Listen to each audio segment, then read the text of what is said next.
하나님의 말씀에 대해서 함께 나누고자 합니다. 드디어 이스라엘 백성이 출애굽해서 광야를 건너고 마라의 쓴물을 지나서 시험을 받고 상한 감정을 치유받았죠. 복음을 들었죠. 상한 감정이 치료되고 시험, 테스트, 훈련을 하죠.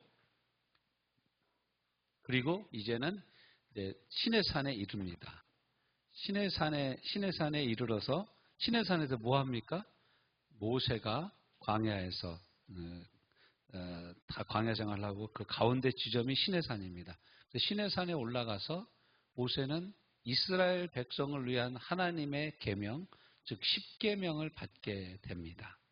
그래서 오늘 우리가 읽은 말씀이죠. 그래서 시내산에서 성도 생애에 꼭 필요한 것이 무엇이냐?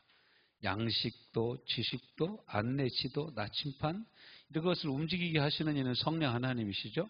십계명을 받습니다. 말씀을 받는 거예요. 이 십계명을 확산시킨 것이 실은 성경입니다. 십계명이라는 엑기스를 큰 주전자에다 하나 딱 퍼뜨리면은 그 주전자 색깔이 뭐 파란 잉크가 떨어뜨리면 파랗게 잉크가 물에 싹 번지듯이 싹 번져나가는데 실은 신약 성경의 모든 말씀은 이 십계명 안에 있습니다. 하나님을 경외하고 이웃을 사랑하는. 그래서 사람의 힘으로 하나님을 사랑할 수 있다 없다? 못한다 이거예요. 내 힘으로 내 이웃을 사랑할 수 있다 없다? 못한다 이거예요. 그래서 누가 오셨다? 예수님이 오신 거예요. 이게 이제 신약의 이야기입니다. 자, 한번 봅시다. 말씀을 주신 목적이 뭐냐? 이제 신약 성경에서 보면은 뭐라고 얘기하냐면 요한복음 20장 31절에 뭐라고 말씀하고 있죠? 이 성경을 기록한 이유가 뭐예요? 안 찾아보고 그냥 넘어가려고 그러는데 기억도 안 나고 어떡한데요 이거. 20장 31절에 뭐라고 말씀하고 있죠? 네, 이 성경을 기록한 이유가 뭐라고요? 예수가 하나님의 아들이시고 그를 믿는 자는 생명을 얻게 하려고 이 성경을 기록한 것이라는 거예요. 자, 찾은 분이 한번 읽어줘 보세요. 시작.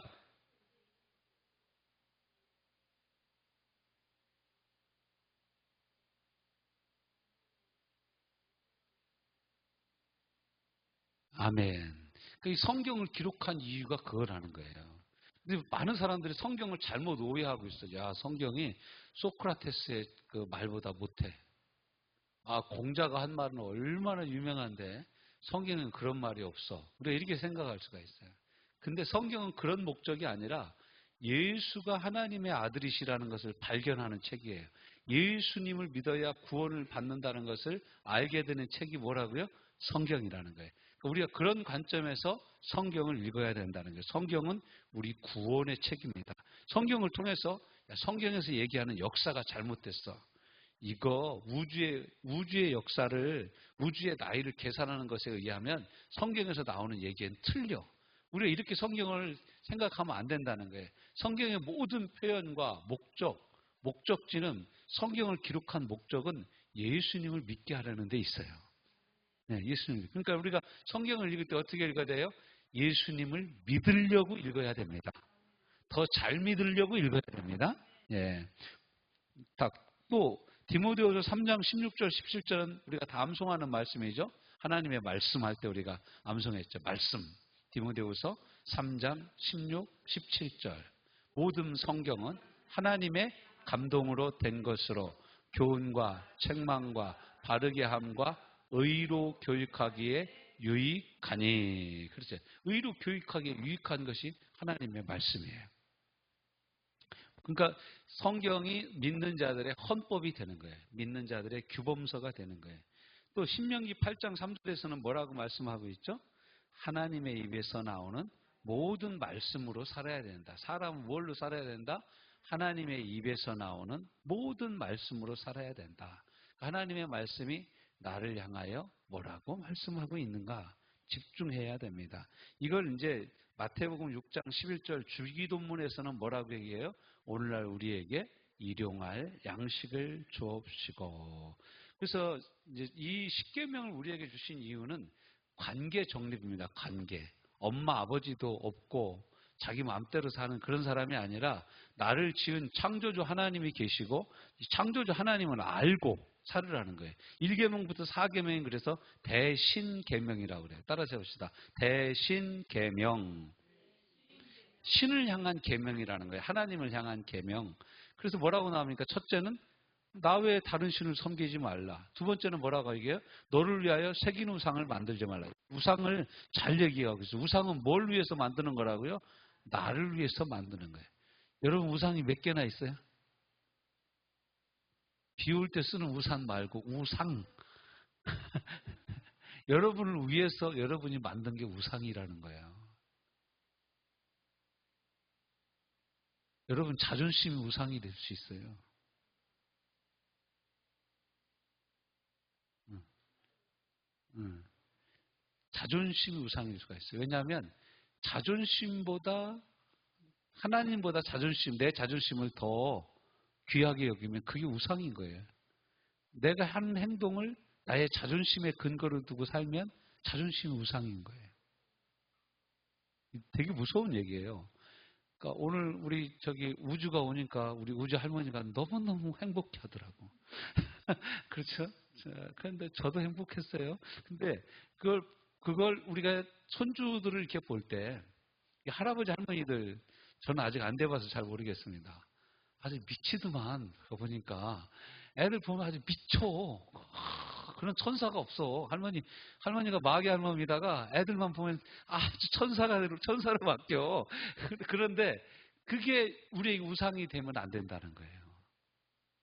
그 나를 위해서 이게 새긴 우상이 되면 안 된다는 거예요. 우상은 내가 잘 되기 위해서 행하는 모든 행동이 실은 우상이 될 수도 있어요.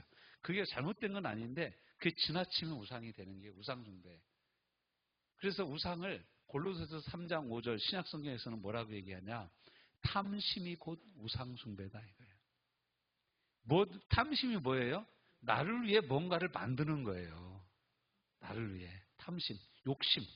그래서 욕심이 잉태한 즉 죄를 낳고 죄가 장성하면 사망을 낳는다라고 말씀을 하고 있어요. 그래서 관계가 정립되는 거예요. 그러면서 여러분 3계명이 뭐예요? 내 이름을 망령되이 일컫지 말라. 왜 하나님 이름을 갖다 엉뚱한다 집어넣냐 이거예요. 자기 합리화하는데 하나님 이름 갖다 하자. 내 이름만 안 하려고 그러는데 하나님도 원하셔. 이런데 이러면 안 됩니다.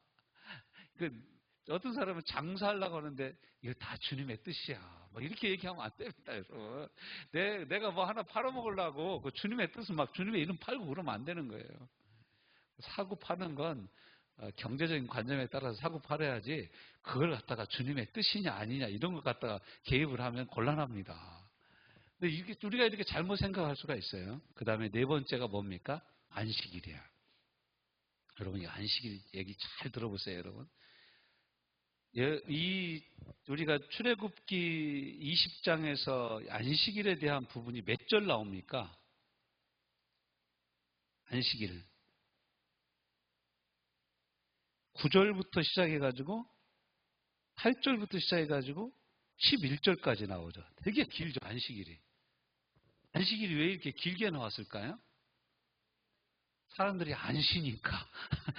안 쉬어, 사람들이. 쉬려고 하지를 않아.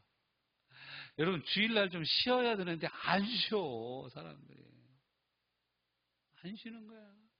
왜냐하면 주일날 일하면 1.5배야. 그러니까 막 죽으라고 일하는 거요. 또 잔업을 하면 또 곱하기 1.5 아니면 뭐 전에는 뭐 곱하기 2. 여러분 건축 일을 하다 보면 야리끼리라는 게 있어요. 야리끼리. 또는 다른 말로 돈 내기라고 합니다. 뭐냐면 이틀치 일거리를 딱 주면서 뭐라고 하냐면 오늘 다 하면 이틀로 쳐줄게 이렇게 하는 거예요. 그럼 미쳐 사람들이. 그러다 꼭 다친다. 죽으라고 일하다가. 네. 뭘 자극한 거냐면 그게 사람의 욕심을 자극하는 거예요. 사람의 욕심. 그러니까 무슨 생각을 합니까? 오늘 열심히 일해가지고 내일 것까지 일당 받고 내일 또 나올 거야. 그럼 나는 3일 일하는 거야. 3일 거 버는 거야. 이런 식으로 하는 거예요. 그래서 그 일본 사람들이 이제 한국에 와서 한국 사람들을 어떻게 부려먹을까 생각을 하다가 걔네들 말로 일본 말로 그렇게 하는 걸 야리끼리라고 하는 거예요. 야리끼리. 야리꾸리 한 게 아니라 야리끼리야. 야리끼리 한다고 그래. 막 죽어서 일합니다. 그래서 일본 사람들이 한국 사람들이 이해를 못 하겠대. 일을 왜 이렇게 줄동살동하냐 이거예요. 네. 지금은 이제 그런 게 많이 없어졌는데 중국 사람들이요. 제가 중국 선원들, 중국 분들이 우리나라에 와서 막 이렇게 산업연수생으로 일할 때 중국 선원들이 한국 배에 타서 일했던 때에 제가 한국연안선교회라고 어부들 전도하는 선교단체에 있었습니다. 근데 선주들이나 선장들이 와서 하는 얘기가 뭐냐면 중국 사람 셋보다 한국 사람 하나 태우는 게 낫다 이거예요. 중국 애들은 돈만 받아갈 생각을 하지 일할 생각을 안 한대. 지금은 일 안 하면 누가 돈 줘요 안 줘요? 중국 사람은 중국 사람 팹니다. 일 안 한다고 내쫓아버려요. 지금 이제 중국 사람들이 완전 이 돈에 대해서는 자본주의적인 생각으로 완전히 바뀌었습니다. 근데 95년, 96년, 97년 그때는요. 여전히 공산주의적인 사고방식이 있는 거예요. 시간만 때우면 배급표 나온다 이거예요. 시간만 지나면 돈 나온다 이거예요. 일을 안 해. 근데 한국 사람은 나가면 중국 사람 세 몫을 하는 거예요. 그래서 중국 사람들이 한국 사람들 보고 뭐라 그러냐면 한국 사람은 사람이 아니라 신이다 그랬어요. 어떻게 우리 세 몫을 하냐 이거야. 지금은 중국 사람들도 한몫 제대로 합니다. 예. 제가 뭐 이렇게 처음에 그랬다는 거예요. 처음에. 근데 사람들이 안 쉬는 거예요. 여러분 사람 몸은요. 하나님이 어떻게 만드셨냐면 6일간 일하고 하루 쉬게 만드셨어요. 여러분 왜 몸이 고장났어요? 안 쉬고 일해서. 낮에 일하고 해지면은 쉬라고 우리 몸을 만드셨어. 낮에도 일하고 밤에도 일해. 낮에도 대리, 밤에도 대리를 하는 거예요. 몸이 망가지기 시작하는 거예요. 자기도 모르게 망가지는 거예요. 그러니까 하나님이 뭐라고 하냐면 너희들 욕심을 내려놓고 안식일 날은 좀 내 앞에서 쉬어라 이거예요. 하나님 앞에서 쉬라 이거예요. 하나님 말씀 붙잡고 쉬라 이거예요. 하나님 은혜 받으면서 쉬라 이거예요. 근데 우리 이걸 못 쉬어. 여러분 주일날은 그냥 푹 쉬시기를 주님의 이름으로 축원합니다. 이건 주님의 뜻이에요. 그냥 뭐 안에 무릎 베개 좀 하고 낮잠도 좀 자고 좀 빨래는 월요일 날 돌리세요. 원래 돌리는 날 돌리고 주일날은 좀 쉬어. 그러니까 여러분 좀 몸을 좀 푹 쉬어보세요. 푹 쉬게 해주세요. 아무 생각도 없이 한번 쉬어보세요. 주님 안에서 찬송 틀어놓고 그냥 졸리면 자고 깼다가 또 배고프면 밥 해먹지 말고 시켜먹고 이러면서 좀 쉬세요. 좀 쉬어줄 필요가 있어요. 우리 몸을. 쉬어야 월요일날 일을 합니다. 근데 요즘 젊은 친구들은 뭐라 하냐면 토요일날 밤늦게까지 잠을 안 자는 거예요. 그래서 주일날 와. 그러니까 나는 그러는 거야. 안녕하세요. 그러는 거예요. 왜 그러냐면 토요일날 일찍 잠을 안 자. 그래서 주일날 잘 쉬려면 어떻게 해야 돼요? 토요일날부터 잘 자고서 쉬어야 돼요. 여러분 쉬는 것도 훈련이라는 거 아셔야 돼요. 지금 이렇게 쉬는 훈련이 안 되잖아요. 그럼 여러분 나이 먹으면 더 못 쉬어요. 더 못 쉬어요. 여러분 어른들 보고 좀 시골 어른들 보고 좀 제발 일 좀 그만하라고 뭐라 그래요? 일 안 하는 날이 나 죽는 날이다. 그러잖아요. 그러면서 맨날 무릎 아프대. 그러면서 맨날 허리 아프대. 일 좀 그만하라 해도 계속 하는 거예요. 안 하는 날이 죽는 날이다. 그러면서 일을 하는 거예요. 이게 여러분 일도 습관인 거예요. 여러분 일할 때 하지 말라는 게 아니에요. 일할 때 하고 나서 쉴 때 쉬어주라는 거예요. 쉴 때 쉬어줘야 됩니다. 그래서 이 안식일에 대한 말씀이 길어요. 그래서 이제 5계명부터는 대인계명이라고 그래요. 사람을 향한 계명이라고 그래요. 뭐라고 합니까? 제1계명이 뭐예요? 사람을 향한 첫 번째 계명이 내 부모를 공경하라는 거예요. 왜 우리가 부모를 공경해야 돼요? 부모님이 나를 이 세상에 있게 한 유일한 존재니까 공경해야 되는 거예요. 여러분 나보다 우리 어머니는 뭐 글을 모르셔요. 글을 모르시는데 제가 그렇다고 해서 우리 어머니 사랑하지 않거나 공경하지 않는 거 아니에요. 나를 낳아주시고 학교 다니게 학비 대주시고 이런 부모님을 내가 공경을 합니다. 네. 물론 그러지 못한 나보다 더 못한 부분도 있겠죠. 그렇지만 부모는 관계라는 거 여러분 아셔야 돼요. 말씀은 항상 관계라는 거. 그래서 부모를 그렇게 우리가 공경해야 된다는 거예요. 부모를 공경하지 못하면요. 직장에 가서 윗사람을 공경하지 못합니다. 들이받는 것이 주특기인 사람들은 부모를 공경하지 않는 사람들이에요. 그게 습관이 돼서. 뿔이 달려가지고. 여러분, 양은 뿔이 없다는 거 아시죠? 여러분, 다 양 맞죠? 염생이 새끼들만 뿔 있어. 그것도 막 봐도. 애비고 안 보여. 막 승질나면 봐도. 얘들은. 근데 양은 받아도 뿔이 없어가지고 안 다쳐. 여러분이 누굴 받아도 안 다치는 사람들이 되시길 바랍니다. 아멘 좀 크게 합시다. 내가 받아도 안 다치는 사람이 돼야 되는 거예요. 그게 양의 본성이에요. 공경은 어디서 나오냐? 내가 부모님 앞에서 어떤 부모 아래서 자라나느냐가 가장 중요합니다. 내 부모님들이 할아버지 할머니한테 공경하고 예를 갖추고 효도하는 사람들은 내 자녀들도 그렇게 하게 돼 있는 거예요. 본 게 그거니까.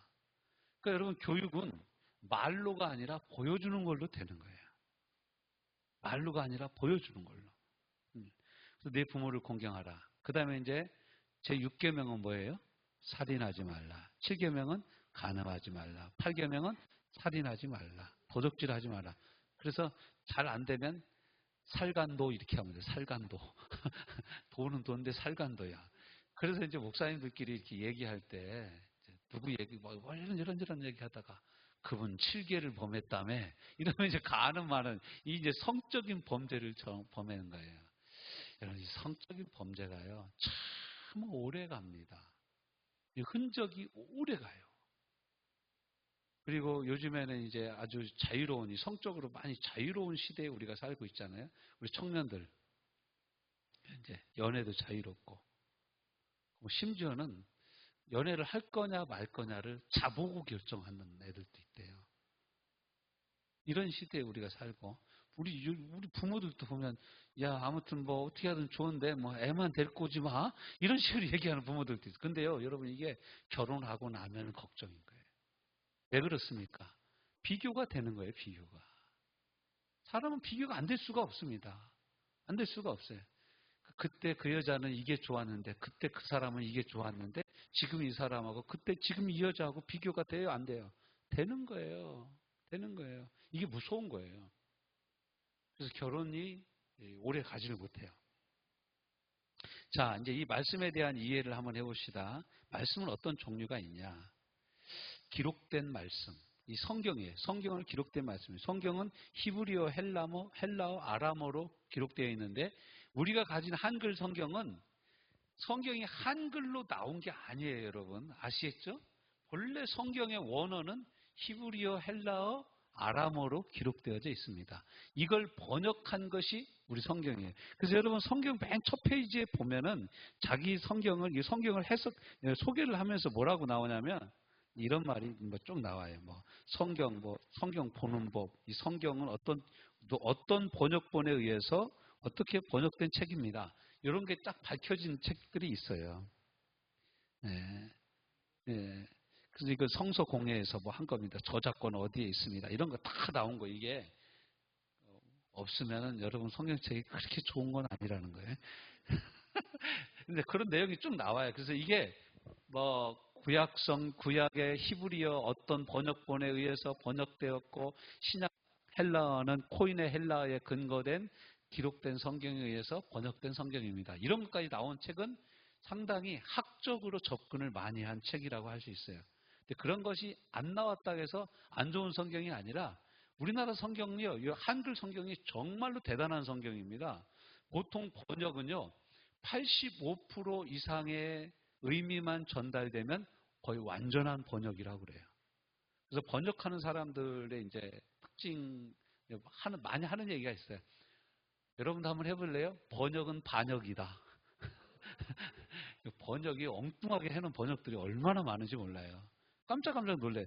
여러분, 번역본 책을 제가 이제 그 외국 사람들이 쓴 책을 읽다 보면 분명히 이런 뜻이 아닌 것 같은데 그런 말이 나오는 때가 있어요. 그럼 번역이 잘못된 겁니다. 번역을 하려면 그 나라 말도 잘 알아야 되고, 우리나라 말도 잘 알아야 되고, 그 다음에 신학을 한 사람이어야 돼요. 신학 공부를 같이 한 사람이어야 됩니다. 그래야 충분히 이해를 할 수 있어요. 신앙생활을 좀 오래 한 사람이 이 번역을 해야 이 신앙생활을 하는 사람들이 알아들을 수 있는 말로 번역이 되는 거예요. 이 기록된 말씀이 있고, 두 번째는 뭐냐면 뭐가 있다고요? 하나님의 말씀을 이해할 때 나타난 말씀으로의 예수. 예수님 우리 가운데 나타나신 하나님의 말씀이에요. 그래서 요한복음 1장 1절부터 14절까지 말씀에 보면 태초에 말씀이 계시니라. 이 말씀이 하나님과 함께 계셨으니 이 말씀은 곧 하나님이시라. 그 저가 없이는 지어진 것이 하나도 없고 그 안에 생명이 있었으니 이 생명은 사람들의 빛이라. 그가 세상에 오셨음에 세상이 그를 깨닫지 못하더라. 하나님께로 보내심을 받은 자, 보낸 사람이 왔으니 이름은 요한이라. 그러나 그는 이 빛이 아니라 참빛 곧 세상에 와서 비추는 빛이 있었나니 그가 자기 땅에 오매 자기 백성이 영접지 아니하였으나 영접하는 자 곧 그 이름을 믿는 자들에게는 하나님의 자녀가 되는 권세를 주셨느니라. 이는 혈통으로나 육정으로나 사람의 뜻으로 나지 아니하고 오직 하나님께로서 난 자들이니라. 14절이 뭐라고 합니까? 말씀이 육신이 되어 우리 가운데 거하심에 우리가 그 영광을 보니 아버지의 독생자의 영광이요 은혜와 진리가 충만하더라. 이분이 누구예요? 예수님인 거예요. 그래서 예수님 우리 가운데 오신 나타나신 하나님의 말씀인 거예요. 그러니까 예수님이 무슨 말씀만 하면 사람들이 그냥 깜짝깜짝 놀라는 거예요. 왜냐하면 하나님의 말씀의 본질을 얘기해 주거든요. 하나님의 말씀의 근본, 하나님의 말씀의 의도를 다 얘기를 해주니까 명쾌한 거예요. 여러분 예수님의 말씀은요 설교는 어려운 게 하나도 없어요. 저도 그래서 설교의 기준이 뭐냐면 어떻게 하면 설교를 쉽게 할까? 어떻게 하면 알아들을 수 있게 할까? 여러분 진짜 좋은 설교는요 어려운 설교가 아닙니다. 진짜 좋은 설교는 어린 아이도 이해할 수 있고 할머니도 이해할 수 있고 학자도 이해할 수 있고 글자를 모르는 사람도 이해할 수 있는 설교가 진짜 좋은 설교입니다. 근데 예수님이 설교는 다 그래. 들에 빈 백합화를 보라. 걔가 화장하는 거 봤냐? 요즘 식으로 얘기하면 예수님이 이런 말이에요. 그런데 아무리 화장하고 이쁘게 그냥 풀 메이크업을 한 김태희보다도 더 예쁘니라. 그럼 사람들이 진짜 들에 백합화 이쁘지. 공중 나는 새를 봐라. 걔들이 아파트 짓는 거 봤냐? 이런 식으로 얘기하는 게 예수님이. 그럼 여러분 듣는 사람은 다 그렇지. 하물며 참새보다 귀한 너희일까 보냐. 그러므로 내일을 이를 위하여 무엇을 먹을까 무엇을 마실까 염려하지 말라. 이는 하나님을 모르는 사람들이 구하는 것이요 너희는 먼저 그의 나라와 그의 의를 구하라. 그러면 아멘 저절로 되는 거죠. 이게 아멘이 저절로 돼야 되는데 아멘 안 하십니까? 이렇게까지 물어보면서 설교를 하려니까 저도 참 답답하고 여러분도 참 불쌍합니다. 설교가 그렇게 돼야 되는데 그래서 이제 나타난 말씀이 예수님이에요. 예수님은 다 이 하나님의 말씀을 이루셨어요. 세 번째, 선포된 말씀으로의 설교가 있어요. 설교가 없으면 우리가 성경 말씀이 뭔지 잘 몰라요. 이제 우리 이계혁 사모가 아까 이제 그 성경 퀴즈를 쭉 얘기를 하는데 보니까 다 창세기 문제예요. 대부분 창세기를 하신 것 같아요. 근데 창세기 우리가 수요일날 창세기 강의를 쭉 들었던 사람은 답이 뭐지 이렇게 하는데 안 들었던 사람은 헷갈리는 거야. 이게 야곱이 아브라함 아들인지 이삭이 누구 아들인지 잘 모르겠는 거야. 이게 헷갈려가지고. 그렇다 해서 성경을 늘 읽냐면 또 성경은 또 화분 받침대로만 쓰시는 분들이 꽤 있을까? 그 성경을 안 읽는 거예요. 그러니까 모르는 거예요. 그래서 여러분 이 성경 말씀을 풀어서 이 말씀이 이런 뜻입니다 라고 해서 하나님의 뜻과 하나님의 마음을 선포해 주는 것이 설교라는 거예요. 그리고 다섯 번째, 우리가 은혜 받았다라고 흔히 얘기하는 거. 하나님 말씀 듣는데 목사님 오늘 설교가 너무 은혜가 됐어요. 제 마음이 확 울렸어요. 제가 이제 그렇게 안 살려고요 목사님. 이렇게 됐다면 여러분 마음을 움직여준 그 은혜, 그 은혜의 말씀을 다른 말로 뭐라고 얘기하냐? 레마의 말씀이라. 레마.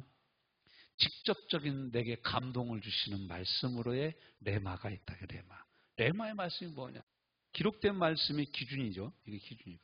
자, 그럼 이 말씀을 어떻게 내 것으로 삼을 것이냐?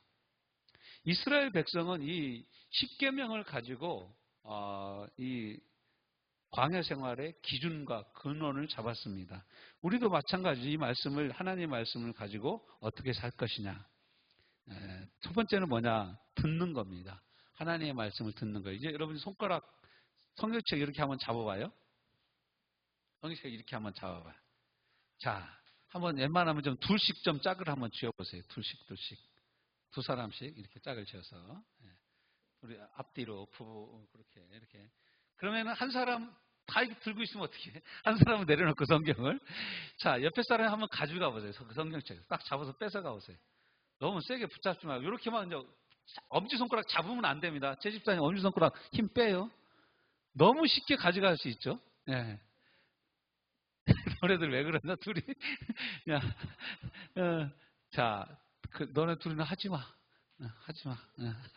자, 그러면은 이게 그냥 가져갈 수 있어요. 하나님의 말씀을 듣기만 하면 누구든지 하나님의 말씀을 훔쳐갈 수 있어요. 그리고 막 흔들려. 흔들려. 그렇죠? 흔들리죠? 근데 이제 그 두 번째 손가락이 뭐냐면 하나님의 말씀을 읽는 사람이에요. 그러면은 그렇게 많이 흔들리진 않아. 근데 뒤집으면 떨어져요. 그죠? 자, 이 손가락 두 개를 받쳐봐요. 이렇게. 또 한번 가져가 봐요. 너무 쉽게 가져갈 수 있죠?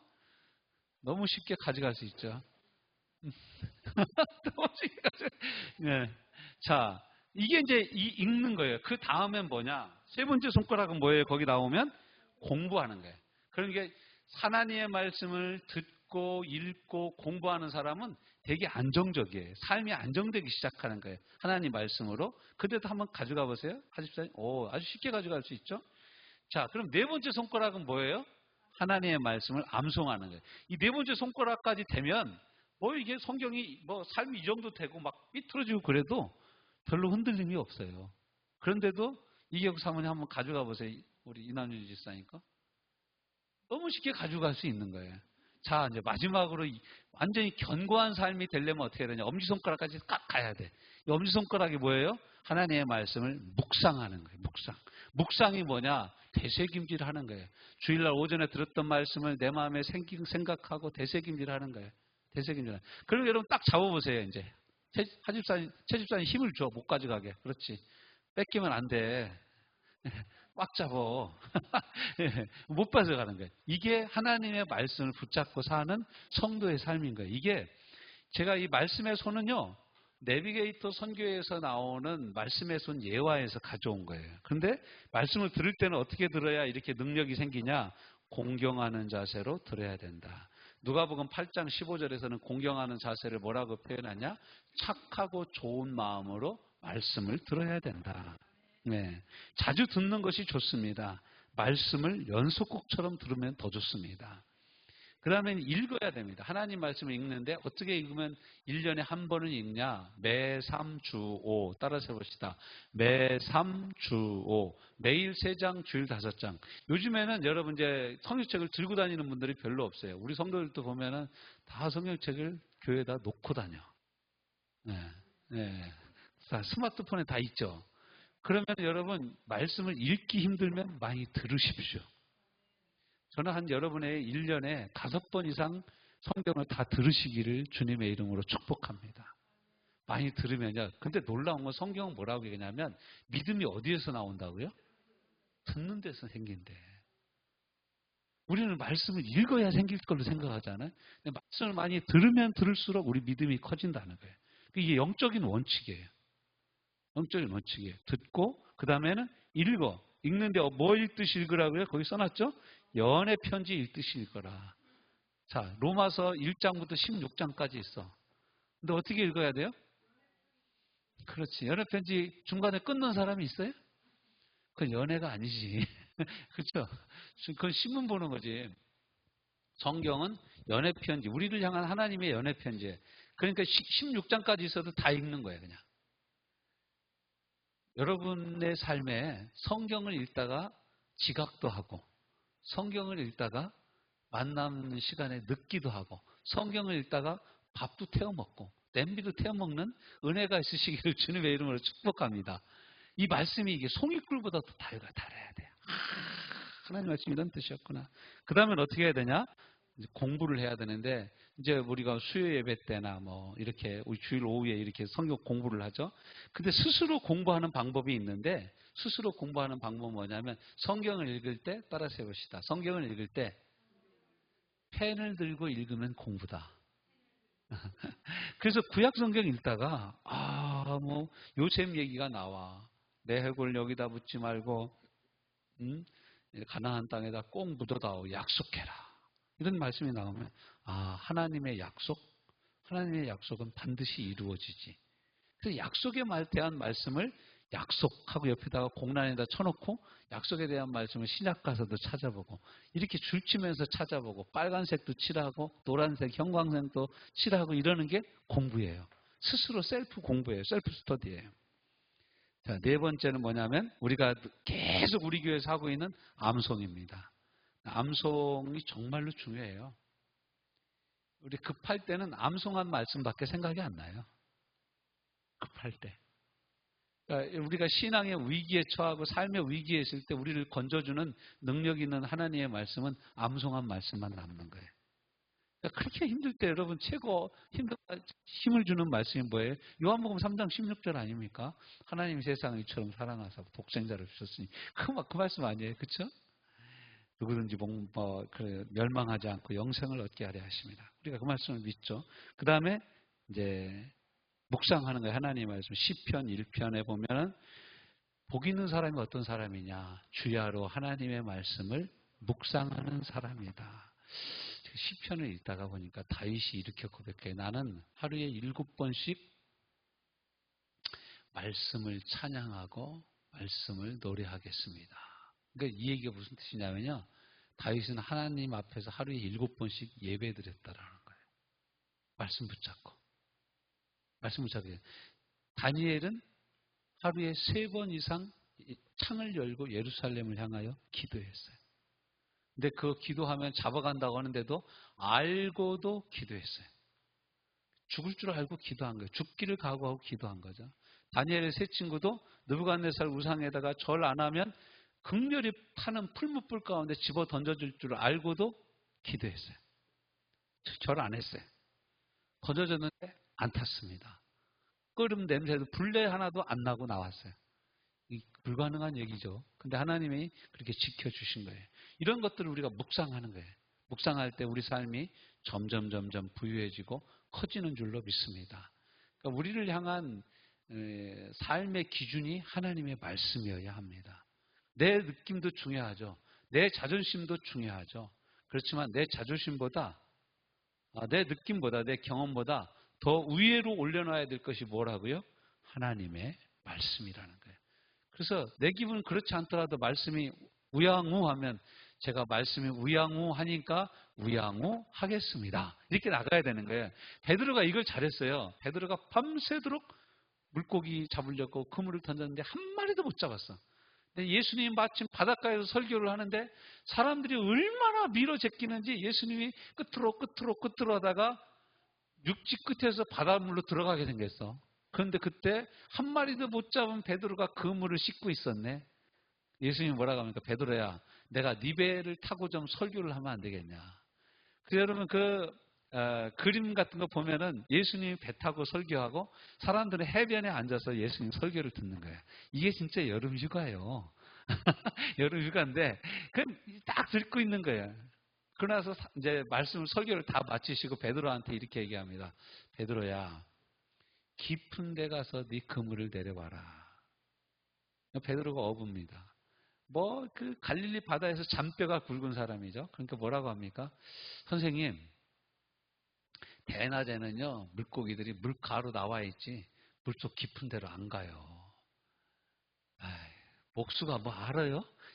예수님을 향해서 베드로가 이렇게 얘기하지 않고 뭐라고 얘기합니까? 선생님, 밤새도록 그물을 내렸는데 한 마리도 못 잡았지만 선생님이 깊은 데 가서 그물 내리라 그러니까 말씀을 의지하여 제가 그물을 내리겠습니다. 근데 이게 좋아서 내린 게 아니에요. 그 다음에 보면 나와요. 그물을 던졌는데 그물이 찢어져. 배가 물에 잠길 정도로 많이 잡은 거야, 고기를. 70사님 잡으려면 이 정도는 잡아야 되는데. 배가 잠겨. 물고기 잠길 정도로 잡는 거야. 이걸 일컬어 어부들은 만선이라고 합니다. 만선. 이 농부들은 풍년이라고 그러고 어부들은 만선이라고 그럽니다. 그래서 어부들이요 일확천금을 꿈꾸는 사람 참 많습니다. 가서 고기만 한번 제대로 잡으면 몇 억씩 버는 거야. 돔 이런 거, 옥돔 이런 거 제대로, 제주도 한번 제대로 잡았다. 그러면 1년 배 타는 것 값이 나온대요. 갈치 이렇게 굵은 놈 잡았다. 끝내주는 거예요, 그냥. 1년 동안 일 안 해도 먹고 살 만큼 버는 거예요, 한 번에. 그 사람들이 농사져서 버는 게 아니잖아요. 그물 한번 잘 던졌는데, 그리고 고기 잡히는데, 날마다 잡히냐 이거예요. 어쩌다가 잡히지도 않아. 그래서 하도 많이 잡아가지고. 그런데 이게 다 잠기게 됐어. 그때 베드로가 이렇게 고백합니다. 주여, 나는 죄인이로서이다. 나를 떠나서서. 이렇게 고백을 한 거 보면은 베드로가 금을 던지고 싶어서 던졌다? 억지로 던졌다? 억지로 예수님 체면봐서 던져준 거예요. 이영구 목사가 집사님 그렇게 하면 안 돼요. 그렇게 하지 마세요. 그러니까 여러분이 있다가 제가 지금까지 목사님이 말한 방법대로 다른 사람들 얘기해서 해봤는데 안 됐지만 요번에 목사님이 얘기하니까 제가 한번 던져보겠습니다. 그러면 속으로는 되긴 뭘 되겠어. 던졌다 이거예요. 근데 던졌는데 웬일로 그냥 어마어마한 물고기가 잡힌 거예요. 그러니까 베드로가 깜짝 놀라서 나는 죄인이로서이다. 나를 떠나서서. 예수님이 뭐라 그래요? 베드로야, 이후로는 네가 물고기가 아니라 사람을 이렇게 닦는 어부가 될 거다. 나를 따라와라. 껌뻑 죽어서 그 다음부터 따라가가지고 나중에는 십자가에 거꾸로 못 박혀 죽기까지 순종한 거 아니겠습니까? 하나님의 은혜가 놀랍습니다. 그러니까 베드로처럼 우리도 잘 안 믿겨. 그렇게 해서 뭐가 되겠어요? 그런 생각이 들지라도 하나님의 말씀이 그렇다고 하면 말씀에 의지하여 그물을 내리는 하나님의 사람들이 되시기를 주님의 이름으로 축원합니다. 할렐루야. 주님, 우리가 이러한 하나님의 사람, 말씀에 순종하는 사람, 말씀을 묵상하고 공부하고 읽고 듣는 하나님의 사람들로 살게 하여 주시옵소서. 예수님 이름으로 기도합니다. 아멘.